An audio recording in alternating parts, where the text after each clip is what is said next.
दोस्तों, मेवात इन दिनों काफी सुर्खियों में है। हाल ही में दंगाई दल और दूसरे संगठनों द्वारा फैलाए गए आतंक के बाद मीडिया और सांप्रदायिक ताकतों द्वारा मेवात को मिनी पाकिस्तान बताने की कोशिशें जोरों पर हैं। लेकिन क्या आप जानते हैं कि मेवात को मिनी पाकिस्तान क्यों कहा जा रहा है?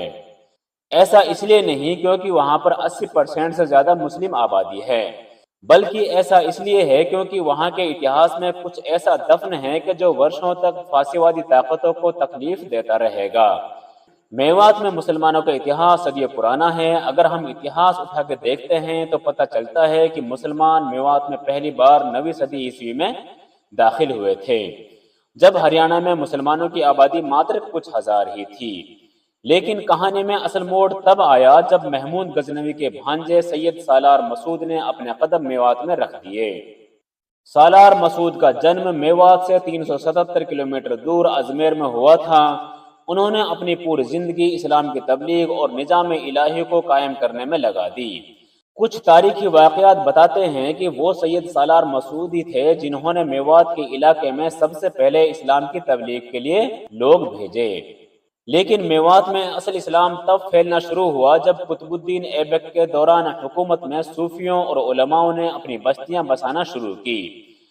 बाकायदा इस्लाम के प्रचार व प्रसार के लिए मेवात में जिस पहले इंसान ने कदम रखा उसका नाम हुसैन खंग सवार था। उन्होंने कई साल तक मेवात के इलाके में हिंदुओं के दरमियान रहकर इस्लाम की तबलीग का काम किया, जिसके नतीजे में मेवात में तोमर वंश से ताल्लुक रखने वाले गोत और पाल नाम के तमाम कबीले मुसलमान हो गए थे। तोमर वंश का इस्लाम कबूल करना भारत के इतिहास में कोई छोटी मोटी घटना नहीं थी। मोहम्मद बिन कासिम के भारत आने के बाद ये पहली बार था कि जाटों की इतनी बड़ी तादाद ने एक बार ही में इस्लाम कबूल किया था। सैयद मोहम्मद खंग सवार सुल्तान मुइजुद्दीन शाम के साथ ईरान से भारत आए थे, और जब मुइजुद्दीन शाम कुतुबुद्दीन ऐबक को दिल्ली का गवर्नर बनाकर वापस ईरान लौट गए तो सैयद खंग सवार कुतुबुद्दीन ऐबक के साथ भारत में ही रुक गए थे, जिन्हें बाद में कुतुबुद्दीन ऐबक द्वारा अजमेर का गवर्नर नियुक्त कर दिया गया था। तारीख फरिश्ता का लेखक लिखता है कि इनके इल्म और सोहबत में बैठकर बड़े बड़े काफिर मुसलमान हो गए और उन्होंने आगे चलकर मुसलमानों की तरफ से बड़ी बड़ी जंगें भी लड़ी। हालांकि बाद में उनके प्रभाव और इस्लाम के प्रचार और प्रसार को देखते हुए दुश्मनों ने धोखे से उन्हें शहीद कर दिया था।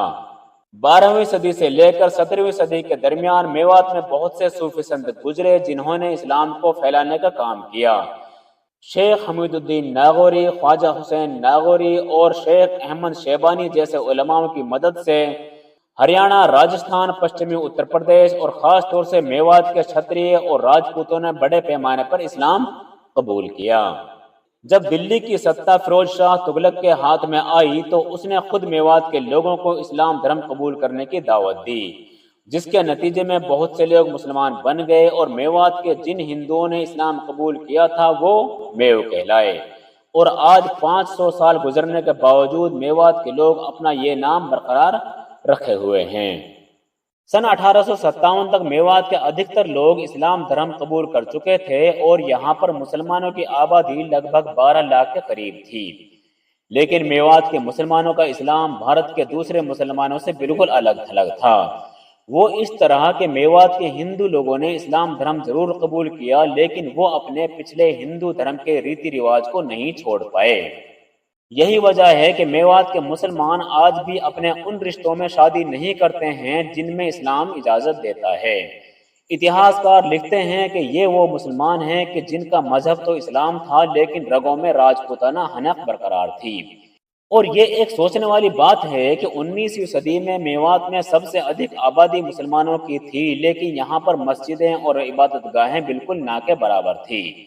राजपूत, जाट और अन्य जातियों से कन्वर्ट होने की वजह से इनमें अभी भी जातिवाद मौजूद था। अगर कुछ नहीं था तो वो था असल इस्लाम।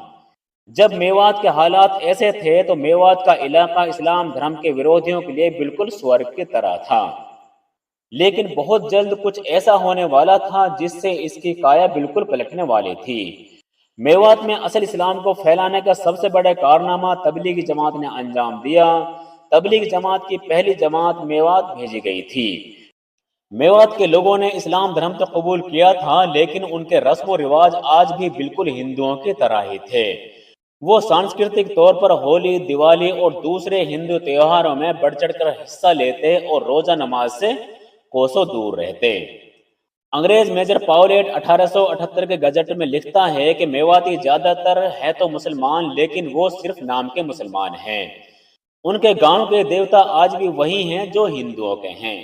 وہ ہندوؤں کے تہوار مناتے ہیں اور بس ایک آدھی کہیں کہیں پر مسجد نظر آتی ہے۔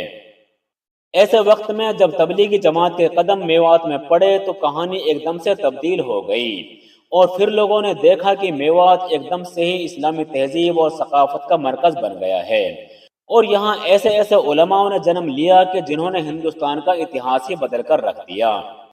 میواتیوں کا تبلیغی جماعت سے بڑا گہرا تعلق رہا، اور یہ تعلق آج بھی برقرار ہے۔ وہی میواتی جو اسلام سے کوسوں دور تھے، جب انہوں نے اسلام کا دامن تھاما تو انہی میواتیوں نے اسلام کے لیے بڑی بڑی قربانیاں دی۔ میوات کے لوگوں تک اسلام کو پہنچانے کا کام تبلیغی جماعت کے سنستھاپک مولانا الیاس رحمۃ اللہ علیہ کے والد مولانا اسماعیل نے شروع کیا تھا۔ وہ دلی کی بنگلے والی مسجد میں بہادر شاہ ظفر کے سمدی کے بچوں کو پڑھایا کرتے تھے۔ یہ مسجد میوات اور دلی کے راستے میں پڑتی تھی۔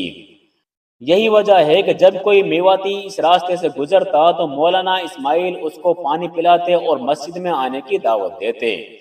وہ کئی سالوں تک ایسا ہی کرتے رہے، یہاں تک کہ مزدوروں کو مزدوری کا پیسہ اپنے پاس سے دے کر ان کو مسجد میں لا کر اسلام کی باتیں سکھاتے۔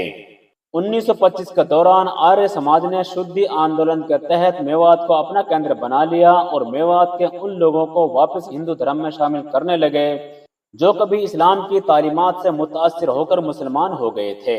اسلام سے کوسوں دور میواتی دھیرے دھیرے ہندو دھرم کو اپنانے لگے، اور ایسا لگنے لگا کہ میوات جلد ہی مسلمانوں سے خالی ہو جائے گا۔ ایسے حالات میں مولانا الیاس رحمۃ اللہ علیہ نے میوات کو اپنا تبلیغ کا مرکز بنایا، اور میواتیوں کو آس پاس کے علاقے میں لوگوں کو اسلام کی دعوت دینے کے لیے بھیجنے لگے، جس کا اثر یہ ہوا کہ سال 1941 میں جب پہلی بار میوات کے نوح میں تبلیغی جماعت کا پہلا اجتماع قائم ہوا تو اس پہلے اجتماع میں ہی 20-25 ہزار لوگ شامل ہوئے۔ یہ بھیڑ اور یہ لوگ اس بات کی شہادت دے رہے تھے کہ میوات جلد ہی اسلامی تعلیمات، اسلامی تہذیب و اسلامی ثقافت کا مرکز بننے والا ہے۔ بہرحال میوات کے راجپوتوں اور جاٹوں نے اسلام کا پرچم ایسے تھاما کہ پورا میوات اسلام دشمن طاقتوں کی نظروں میں آ گیا، اور اس طرح سے میوات کو برباد کرنے کی کہانی بھارت دیش کے آزاد ہونے کے ساتھ ساتھ ہی لکھ دی گئی تھی۔ یہی وجہ ہے کہ آج بھی میوات کو کہیں منی پاکستان کہا جاتا ہے تو کہیں سائبر کرائم کا اڈا۔